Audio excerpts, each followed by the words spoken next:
Hi dears, welcome back. ഇന്ന് നല്ല സോഫ്റ്റും അതേപോലെ ടേസ്റ്റി ആയിട്ടുള്ള ഡോനറ്റിൻ്റെ റെസിപ്പിയാണ് ഷെയർ ചെയ്യുന്നത്. അപ്പോൾ വീഡിയോയിലേക്ക് പോകുന്നതിന് മുമ്പ് നമ്മുടെ ചാനലിൽ ഗിവ് അവേ ഇന്ന് മുതൽ സ്റ്റാർട്ട് ചെയ്യുകയാണ്. അപ്പോൾ ജാനുവരി 10th വരെ അപ്ലോഡ് ചെയ്യുന്ന വീഡിയോസിലൊക്കെ കമൻറ്റ് ചെയ്യണം. അപ്പോൾ ഗിവ് അവേയുടെ ഡീറ്റെയിൽ ആയിട്ടുള്ള വീഡിയോ ഇതിന് മുമ്പ് അപ്ലോഡ് ചെയ്തിട്ടുണ്ട്. അപ്പോൾ അത് കാണാത്തവരുണ്ടെങ്കിൽ ഒന്ന് കണ്ടു നോക്കാം. വീഡിയോയുടെ ലിങ്ക് ഡിസ്ക്രിപ്ഷൻ ബോക്സിലും അതേപോലെ അവസാനവും കൊടുക്കുന്നുണ്ട്. അപ്പോൾ ഈ ഒരു വീഡിയോ നിങ്ങൾ മുഴുവനായിട്ട് കണ്ടു നോക്കുക. വീഡിയോയുടെ ഇടയിൽ ഒരു ക്വസ്റ്റ്യനോ അല്ലെങ്കിൽ ഒരു കോഡോ കൊടുത്തിട്ടുണ്ടാവും. അപ്പോൾ അതെങ്ങനെയാണ് കമൻറ്റ് ചെയ്യേണ്ടത് എന്നൊക്കെ വീഡിയോയിൽ കാണിക്കുന്നുണ്ട്. അപ്പോൾ പാർട്ടിസിപ്പേറ്റ് ചെയ്യുന്നവർ ആ ഒരു കമൻറ്റിൻ്റെ കൂടെ നിങ്ങൾക്ക് ആവശ്യമായിട്ടുള്ള ഗിഫ്റ്റ് എന്താണോ അതിൻ്റെ നെയിമും കൂടി ആഡ് ചെയ്യണം. അപ്പോൾ ഗിഫ്റ്റിൻ്റെ നെയിമൊക്കെ ഡിസ്ക്രിപ്ഷൻ ബോക്സിൽ കൊടുക്കുന്നുണ്ട്. അപ്പോൾ അത് സ്പെല്ലിങ് തെറ്റാതെ കറക്റ്റായിട്ട് കൊടുക്കാൻ വേണ്ടി ശ്രദ്ധിക്കുക. പിന്നെ ഒരാൾക്ക് ഒരു കമൻറ്റ് മാത്രമേ ഇടാൻ പറ്റുള്ളൂ. കൂടുതൽ കമൻറ്റ് ഇട്ട് കഴിഞ്ഞാൽ അത് ഡ്യൂപ്ലിക്കേറ്റ് കമൻറ്റ്സ് ആയിട്ട് മാറും. അതേപോലെ ഒരാൾ കമൻറ്റ് ചെയ്തതിൻ്റെ താഴെ പോയിട്ട് കമൻറ്റ് ചെയ്ത് കഴിഞ്ഞാൽ ആ ഒരു കമൻറ്റും ഡ്യൂപ്ലിക്കേറ്റ് കമൻറ്റ്സ് അല്ലെങ്കിൽ സ്പാം കമൻ്റ് ആയിട്ടൊക്കെ പോകാൻ ചാൻസ് ഉണ്ട്. ഇനിയും എന്തെങ്കിലും ഡൗട്ട് ഉണ്ടെങ്കിൽ താഴെ കമൻ്റായിട്ട് ചോദിച്ചാൽ മതി, ഞാൻ റിപ്ലൈ തരാം. ഇനി റെസിപ്പിയിലേക്ക് പോവാം. അപ്പോൾ അതിനായിട്ട് ഇവിടെ 2 കപ്പ് മൈദ എടുത്ത് വെച്ചിട്ടുണ്ട്. അപ്പോൾ 2 കപ്പ് എന്ന് പറയുമ്പോൾ 250 ഗ്രാമാണ് വരുന്നത്. അതിലേക്കൊരു 1/4 ടീസ്പൂൺ ഉപ്പ് ചേർത്ത് കൊടുക്കാം. അതേപോലെ 1.5 ടീസ്പൂൺ അളവിൽ ഇൻസ്റ്റൻ്റ് ആയിട്ടുള്ള ഈസ്റ്റാണ് ഇട്ട് കൊടുക്കുന്നത്. ചെറിയ തരിയുള്ള ഈസ്റ്റാണത്. അപ്പോൾ ഇതാകുമ്പോൾ നമുക്ക് പെട്ടെന്ന് തന്നെ ആക്റ്റീവായിട്ട് കിട്ടും. അപ്പോൾ സാധാരണ കുരു പോലത്തെ ഈസ്റ്റ് ആണെങ്കിൽ ഡയറക്റ്റ് ഫ്ലോറിലേക്ക് ചേർക്കാതെ ഇളം ചൂടുള്ള പാലിൽ അല്പം പഞ്ചസാരയും ഈസ്റ്റും ചേർത്ത ശേഷം ഒന്ന് ഫെർമെൻ്റ് ആകാൻ വേണ്ടി വെച്ചതിന് ശേഷം മാത്രം ഫ്ലോറിലേക്ക് ചേർത്തിട്ട് കുഴച്ചെടുക്കണം. അപ്പോൾ ഹോം ബേക്കേഴ്സിൻ്റെ കയ്യിൽ എപ്പോഴും ഈ ഒരു ഈസ്റ്റ് ഉണ്ടാകുന്നതാണ് നല്ലത്. അതാകുമ്പോൾ നമുക്ക് പെട്ടെന്ന് ഓർഡറൊക്കെ വന്നു കഴിഞ്ഞാൽ പെട്ടെന്ന് തന്നെ ചെയ്തെടുക്കാൻ വേണ്ടി പറ്റും. ഇനി ഇതിലേക്കൊരു 3 ടേബിൾ സ്പൂണ് പഞ്ചസാര ചേർത്ത് കൊടുക്കാം. ഇനി ഇതിലേക്കൊരു മുട്ട ചേർക്കുന്നുണ്ട്. അപ്പോൾ മുട്ട ചേർക്കാൻ ഇഷ്ടമില്ലാത്തവർക്ക് അത് ഒഴിവാക്കാം. അപ്പോൾ ചേർക്കുകയാണെങ്കിൽ ഒന്നുകൂടി ടേസ്റ്റ് ഉണ്ടാവും. അതേപോലെ 2 ടേബിൾ സ്പൂൺ അളവിൽ അൺസാൾട്ടഡ് ബട്ടർ കൂടി മെൽറ്റ് ചെയ്ത് ചേർത്ത് കൊടുക്കാം. ബട്ടറിന് പകരം ഓയിൽ ആയാലും യൂസ് ചെയ്യാം. ഇനി ഇതെല്ലാം കൂടി കൈ വെച്ചിട്ട് നന്നായിട്ടൊന്ന് കുഴച്ചെടുക്കാം. ഇപ്പോൾ പുട്ടിനൊക്കെ കുഴക്കുന്ന പോലെ ഒന്ന് കുഴച്ചെടുക്കുക. അതിനുശേഷം ഇതിലേക്ക് 1/4 കപ്പ് അളവിൽ പാലും വെള്ളവും മിക്സ് ചെയ്തത് എടുത്തിട്ടുണ്ട്. 1/2 കപ്പ് പാലും 1/4 കപ്പ് വെള്ളവും കൂടി ചൂടാക്കി എടുത്തതാണ്.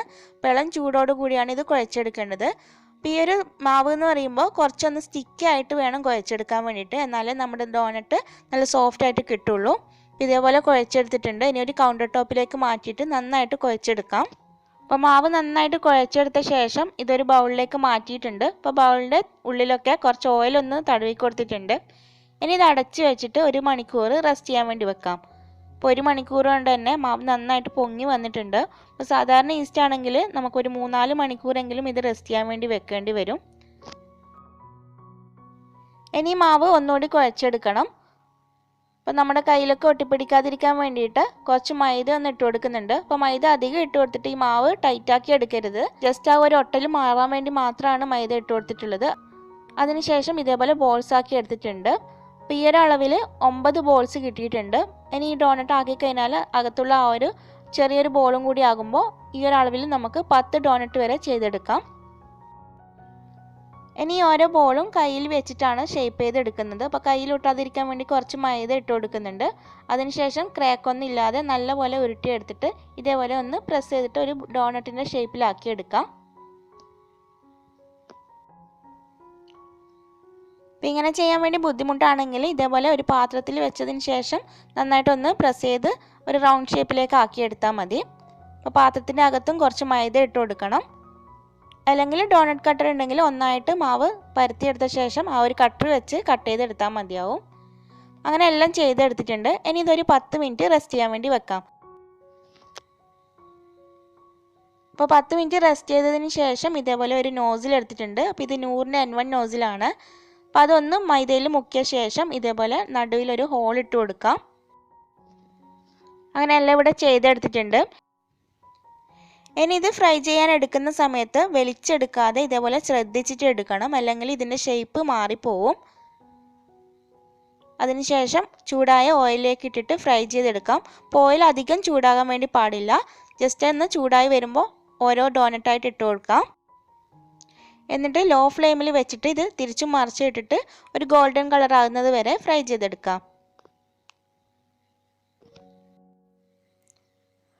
2-3 പ്രാവശ്യം ഇതേപോലെ തിരിച്ചു മറിച്ച് ഇട്ട് കൊടുത്തു കഴിഞ്ഞാൽ ഫ്ലെയിം അല്പം ഒന്ന് മീഡിയത്തിലേക്ക് മാറ്റിയിട്ട് ഫ്രൈ ചെയ്തെടുക്കണം.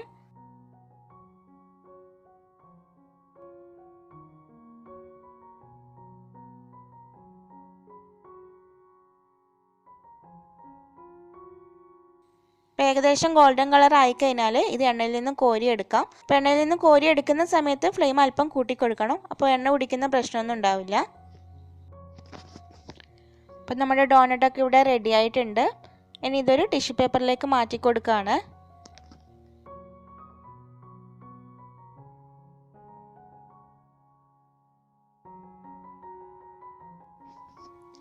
അങ്ങനെ എല്ലാ ഡോണട്ടും ഇവിടെ ഫ്രൈ ചെയ്തെടുത്തിട്ടുണ്ട്. നല്ല സോഫ്റ്റ് ആയിട്ടുള്ള ഡോണറ്റ് തന്നെയാണ്. ഇനി ഇവിടെ ഒരു 125 ഗ്രാം വൈറ്റ് ചോക്ലേറ്റ് മെൽറ്റ് ചെയ്തെടുത്തിട്ടുണ്ട്. അതിലേക്ക് ഈ ഒരു ഷുഗർ അതിൻ്റെ ബോർഡെക്സ് കളർ മിക്സ് ചെയ്ത് കൊടുക്കാം. അപ്പോൾ നിങ്ങൾക്ക് ഇഷ്ടമുള്ള കളർ മിക്സ് ചെയ്ത് കൊടുക്കാം. അപ്പോൾ ചോക്ലേറ്റിൻ്റെ ചൂട് കംപ്ലീറ്റ് ആയിട്ട് മാറിയ ശേഷം കളർ മിക്സ് ചെയ്യുക. അപ്പോൾ ഇതേപോലെ വൈറ്റ് ചോക്ലേറ്റ് തന്നെ എടുക്കണമെന്നില്ല, നിങ്ങൾക്ക് ഡാർക്ക് കോമ്പൗണ്ട് വേണമെങ്കിൽ അത് എടുക്കാം. അതിനുശേഷം ഈ ഒരു ഡോണട്ട് ഇതിലേക്ക് ഡിപ്പ് ചെയ്തിട്ട് നമുക്കവിടെ മാറ്റിയെടുക്കാം.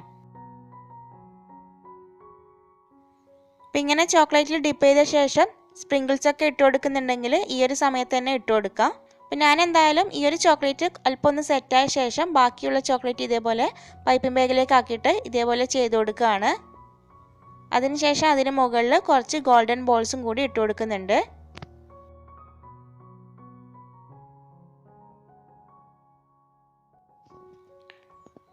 ഈ ഒരു ഡോണറ്റ് റെസിപ്പി ട്രൈ ചെയ്യാത്തവർ എന്തായാലും ഒന്ന് ചെയ്ത് നോക്കാം. കുട്ടികൾക്കൊക്കെ നന്നായിട്ട് ഇഷ്ടപ്പെടും. നല്ല സോഫ്റ്റ് ആയിട്ടുള്ള ഡോണറ്റാണ്. അപ്പോൾ നിങ്ങൾക്ക് ഈ ഒരു ഡോണറ്റിൻ്റെ സൈസിൽ അല്പം വലുതാക്കണമെങ്കിൽ വലുതാക്കാം. അപ്പോൾ ഈ ഒരു സൈസിലുള്ള ഡോണറ്റിന് ഒരു പീസിന് 25 രൂപയാണ് റേറ്റ് വരുന്നത്. ഓരോ സ്ഥലത്തെയും റേറ്റിൽ ഡിഫറൻസ് ഉണ്ടാവും. അപ്പോൾ ഈ ഒരു വീഡിയോ എന്ന് പറയുന്നത് 2 പ്രാവശ്യം ചെയ്തിട്ടുള്ള ഡോണറ്റിൻ്റെ ആ ഒരു റെസിപ്പി വെച്ചിട്ട് രണ്ടും കൂടി മിക്സ് ആക്കിയിട്ട് ഇട്ടതാണ്. അപ്പോൾ അതുകൊണ്ട് തന്നെ ഒരു പ്രാവശ്യം ചെയ്തതിൽ കുറച്ച് ചെറിയ ചെറിയ ഡോണറ്റും കൂടി ഉണ്ടാക്കിയിട്ടുണ്ടായിരുന്നു. അപ്പോൾ ഇതിൻ്റെ സോഫ്റ്റ്നെസ് നിങ്ങൾക്ക് കാണുമ്പോൾ തന്നെ മനസ്സിലാവും. അപ്പോൾ ഇത്രയേ ഉള്ളൂ ഇന്നത്തെ വീഡിയോ.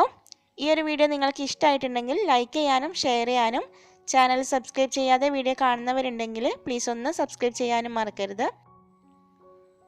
അപ്പോൾ മറ്റൊരു ദിവസം നല്ലൊരു റെസിപ്പി വീഡിയോയുമായി വീണ്ടും കാണാം. Thanks for watching.